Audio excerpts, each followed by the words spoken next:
one of the most common way to join parts together is to use threaded fasteners, as we have here. You can find threaded fasteners everywhere, in your cell phone, in the car, in the bridge, or on the airplane. Everywhere we use threaded fasteners. And what we want to achieve when we join parts together is the clamp load.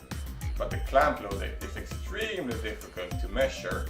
So instead we use torque to estimate the clamp load. And if the clamp load is too low, the parts will fall apart, and if it's too high, there's a risk of the parts or the joint or the threads to get damaged. So it's really important to know what torque you apply, so you don't have too little torque or too much torque. And what we discuss when we're discussing that is accuracy. So in front of me I have 4 different tools, and they can all achieve 150 to 200 Newton meters or 110 to 150 foot-pounds, but they do it differently. So these 2 tools, it's an impact wrench and a pulse tool. They are fast and reaction-free, but maybe not as accurate. These 2 tools are continuous driven nut runners. They are not as fast, they are not reaction-free, but they have very good accuracy level. So let's say you want to do a 200 Newton meter or 150 foot-pounds tightening on a joint. What tool should you choose? If you're just going to do loosening or pre-tightening, an impact wrench is perfect because it's really fast and reaction-free. If you need some kind of accuracy, you should step up to a pulse tool that can shut off like this ergo pulse tool. If accuracy is important, then you should go with direct driven nut runners.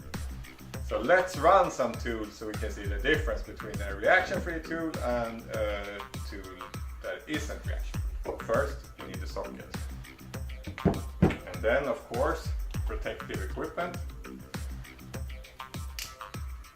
And to run these tools, you need air. And remember, good airline installation with the right hoses and the good couplings.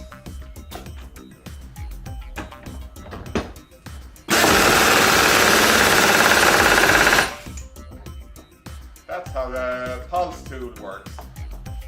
So let's try the direct driven tool, the LTP. And this one needs a reaction bar and a reaction point to handle the reaction force.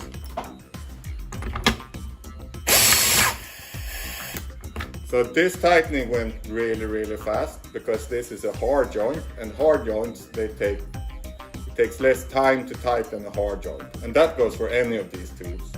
This is a soft joint, and that one takes longer time. So when selecting a tool for your application, it's a matter of knowing the torque and then finding a balance between accuracy and speed for your specific application.